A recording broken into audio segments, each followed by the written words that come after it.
एक वचन, एक ऐसा वचन जो एक साम्राज्य को शांति भी दे सकता था, और उसी ने उसे विनाश के मुहाने पर भी ला खड़ा किया। यह कहानी है कर्तव्य की, प्रेम की और उससे एक श्राप की, जिसने एक महान राजा की नियति पहले ही लिख दी थी। कृतांता में आपका एक बार फिर से स्वागत है। चलिए, इस दिल को छू लेने वाली कथा की परतों को एक एक करके खोलते हैं। सोचिए जरा, यही सवाल तो इस पूरी कहानी के दिल में है। एक तरफ वचन का पालन करना सबसे बड़ा धर्म है, लेकिन दूसरी तरफ यही धर्म एक पूरे परिवार और एक राज्य के लिए शोक का सबसे बड़ा कारण बन जाता है। कैसे? चलिए समझते हैं।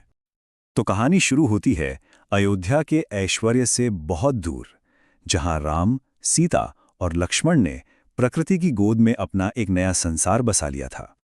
देखिए, ये सफर सिर्फ एक जगह से दूसरी जगह जाने का नहीं था, बल्कि ये राजमहल के ऐशो आराम को छोड़कर एक तपस्वी जीवन को अपनाने का था। उन्होंने पहले प्रयाग में ऋषि भरद्वाज से आशीर्वाद लिया, फिर अपने ही हाथों से एक नाव बनाकर यमुना की पवित्र लहरों को पार किया और आखिरकार चित्रकूट की शांत वादियों में अपनी एक छोटी सी पर्णकुटी बनाई। सीता की इस प्रार्थना को महसूस कीजिए। ये सिर्फ शब्द नहीं है, ये उनका अटूट विश्वास है, भविष्य के लिए उम्मीद है। इतनी मुश्किल घड़ी में भी उनका मन अपने धर्म और कर्तव्य से बिल्कुल नहीं डिगा। और यहां देखिए, सीता का प्रकृति से कितना गहरा जुड़ाव है। जंगल का हर पेड़, हर नदी उनके लिए पवित्र है, और उनकी हर प्रार्थना में बस दो ही बातें हैं। एक, अपने पति का संकल्प पूरा हो, और दूसरा, अपने परिवार से वो दोबारा मिल सके। उस शांत माहौल में मंदाकिनी नदी के किनारे तीनों ने एक दूसरे के साथ में ही संतोष और खुशी को पा लिया था। ऐसा लग रहा था मानो उन्होंने राजमहल के सुख नहीं, बल्कि उसके बंधन पीछे छोड़े हों। लेकिन जहां एक तरफ जंगल में इतनी शांति थी, वहीं दूसरी तरफ अयोध्या में उम्मीद दम तोड़ चुकी थी। वहां एक अजीब सा मौत जैसा सन्नाटा पसरा हुआ था।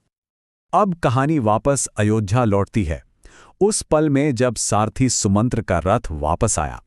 लेकिन वो रथ अपने साथ राम को नहीं, बल्कि एक कभी ना खत्म होने वाली निराशा को लेकर आया था। सुमंत्र ने जो देखा वो किसी बुरे सपने जैसा था। लोग खाली रथ की तरफ दौड़ रहे थे, चिल्ला रहे थे, राम कहाँ हैं? ऐसा लग रहा था जैसे सिर्फ इंसान ही नहीं, बल्कि पूरी की पूरी प्रकृति राम के जाने का मातम मना रही हो।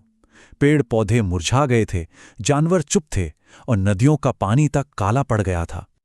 और ये जो बाहर का मातम था, जब वो महल की दीवारों के अंदर पहुंचा तो वो आपसी टकराव और दर्द भरी शिकायतों में बदल गया। एक मां का दर्द कौसल्या के इन शब्दों में महसूस कीजिए। उनके लिए अपने बेटे से बिछड़ना असहनीय था। वो कह रही हैं कि मेरा दिल जरूर लोहे का बना होगा, जो इस दुख से अब तक टूटकर बिखर नहीं गया। और यहीं पर दुख ने पति और पत्नी को एक दूसरे के खिलाफ खड़ा कर दिया। कौशल्या का हर शब्द उनके दर्द से निकल रहा था, और राजा दशरथ अपने अपराध बोध और धर्म संकट के बोझ तले पहले ही दबे हुए थे। लेकिन ये टकराव ज्यादा देर नहीं चला। कौशल्या को अपनी भूल का एहसास हुआ, और उन्होंने जो कहा वो बहुत गहरी बात है कि शोक इंसान के सब्र को, उसके ज्ञान को, सब कुछ खत्म कर देता है। शोक से बड़ा कोई दुश्मन नहीं होता। और जैसे जैसे रात गहरी होती गई, राजा दशरथ के मन पर सिर्फ आज का दुख नहीं, बल्कि बरसों पुराना एक गुनाह, एक पाप भी हावी होने लगा। ये कैसा राज जो सालों से उनके दिल में दफन था, और अब वो उनकी जान लेने के लिए वापस आ गया था। बात उन दिनों की है जब दशरथ एक युवा राजकुमार थे, और उन्हें शब्दभेदी बाण चलाने की अपनी कला पर बड़ा गर्व था। मतलब वो सिर्फ आवाज सुनकर निशाना लगा सकते थे। लेकिन यही कला एक रात एक भयानक भूल की वजह बनी, जब उनके बाण ने एक निर्दोष तपस्वी की जान ले ली। और ये थे उस असहाय पिता के अंतिम शब्द, एक श्राप जो दशरथ की नियति बन गया। ये श्राप सालों तक शांत रहा, लेकिन अब राम के वनवास के साथ ही ये जाग उठा था। अब जाकर सब कुछ साफ हो रहा था। ये सिर्फ कैकेयी का वरदान नहीं था, और ना ही सिर्फ राम का बिछो। ये तो उनके अपने ही कर्म थे जो अब फल बनकर सामने आ रहे थे।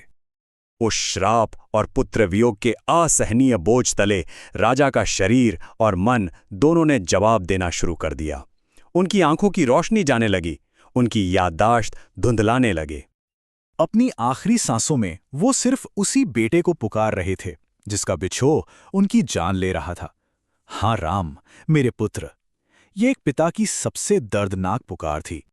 और इन्हीं शब्दों के साथ, हाँ कैकेयी, तुम्हारी इच्छा पूरी हुई।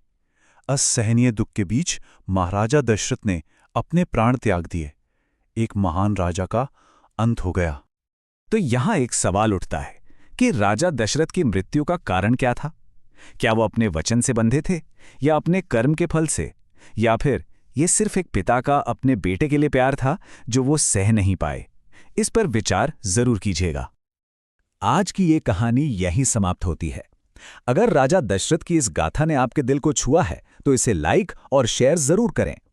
अगली बार आप कौन सी कहानी सुनना चाहेंगे हमें कमेंट्स में बताइएगा।